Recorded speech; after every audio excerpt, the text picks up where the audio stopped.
Hello and welcome to my Dracula slideshow on Dracula and the AQA anthology. So you need to quote from the AQA anthology in your essay, but the best quoting to do is this: specific name critics, and I've put them on the SharePoint page for the NEA coursework in a little bit called Dracula, and there's people writing fabulously interesting things there. Engage with that and it's even better. So, texts are criticised for focusing on male protagonists while women have marginal roles, and I've been through that in the last one. You might have watched the overview, and it's quite interesting here because it's quite hard to tell who the protagonist is. It's a series of letters by different people, so sometimes it's Jonathan Harker, sometimes it's Lucy, sometimes it's Mina's story. It's hard to know. You could say it's even Dracula's story, but you spend so much time with, you never really get inside of him. You don't get his story, and you do from the others. I wouldn't say that. So it's a more complex picture here. You could quote that and say it's more complex here because the narrator shifts around. So the protagonist, is it Van Helsing? Is it Mina, Jonathan Harker at the beginning? That's a thorny issue, but it's not just, maybe, but it's not just a man. I'm willing to be knocked down about that. The antagonist, is it Dracula? Is he the protagonist and it's his story?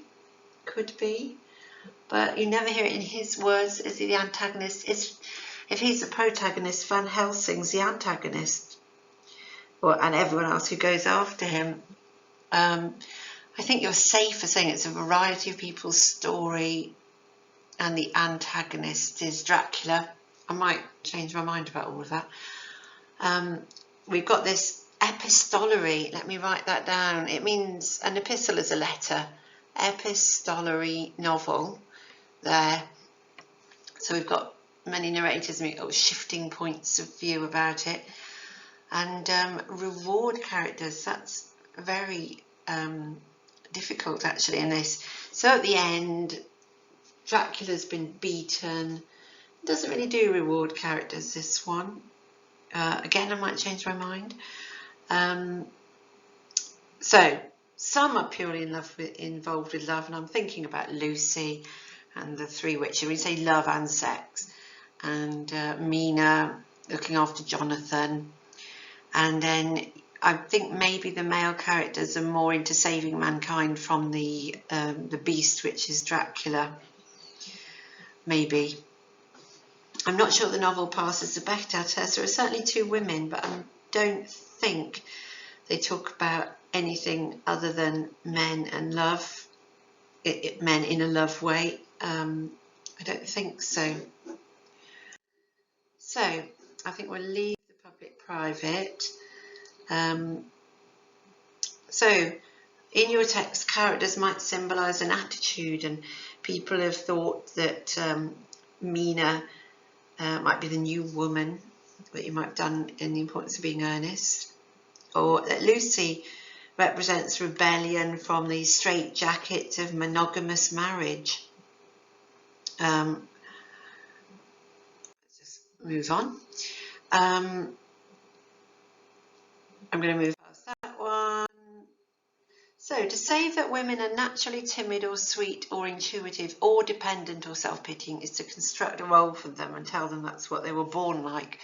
So you might say that a lot of the compliments that Nina attracts are painting her as a natural woman, naturally sweet, and Lucy is unnatural when she's rebellious, dead basically, rebellious or undead, rebellious and sexual. She's actually an unnatural woman, and the weird sisters are unnatural. So that's quite a good thing to look out for in the novel.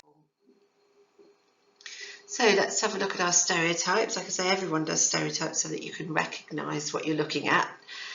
Have we got an immoral and dangerous seductress? Well, we've got the three sisters with I'm mixing them up with Macbeth. We've got the three sisters at the beginning who sort of try and have their way with Jonathan Harker. The woman is eternally dissatisfied shrew. Not many. There might be a mother around in there who acts that part. What's quite interesting is cute but essentially helpless. So beautiful but passive and a victim needing to be rescued. And that is not Mina at all. Mina's a little bit the self-sacrificing angel doing all she can for her fiance. But she gets on and does things and transcribes all the documents and with the big phonograph. Is it a phonograph? So Mina is able. She becomes a bit helpless towards the end and has to be rescued, as does Lucy. Again, not quite cute, but essentially helpless. She's too sexual and too forward, and then she falls under Dracula's spell and does need to be rescued from the undead. So they're there, but they're not straightforward. We don't need to talk about women writers because it's a man. The message is that dependence leads to indulgence and reverence, while independence leads to dislike and rejection. So you might say in this novel that the sexually active women, the independent ones, are unsympathetic, and that when they're being sweet and helpless, needing rescuing, that's Lucy when she's getting the transfusions, and Mina near the end, that this is when they're sympathetic characters that the author wants you to approve of. And that's the same point as female independence gets a negative connotation. Helplessness is presented as endearing and admirable and be rescued. Okay, saying here, the independent, maybe rebellious women in your text, are they sympathetic? And not quite as straightforwardly as when they're independent, they're not sympathetic, and when they're being rescued, they are sympathetic because of Mina's abilities and rolling her sleeves up and getting on with things at some points. We might think a little bit about the men in the novel, and Dracula could be an exaggeration of a man controlling all these women, and a capitalist, maybe even.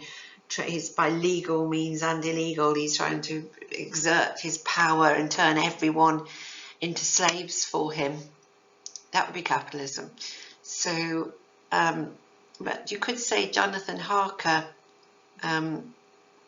he falls under the spell of the women, or he is endangered by them, and he doesn't quite fit the role of traditional masculinity. Not sure where Van Helsing fits in with his intellectual superiority. A different sort of man, I guess. So there's an interesting area there, the difference with Jonathan versus Dracula. And overall, I think I want to leave that one. And I feel I haven't said quite enough about it being Gothic, and the Gothic, because it's a Gothic novel or a horror novel, it's fantasy, it doesn't have to sit within what's real and recognisable, that allows Stoker to show you these independent, rebellious, sexualised women like the undead Lucy and the three sisters that attack Jonathan. You can only do that and revel in it and enjoy it in this genre. So yeah, writing about the horror genre and what it allows him to do and write about, that's very important. Okay, and I did that one under, so there's a treat for you. Goodbye.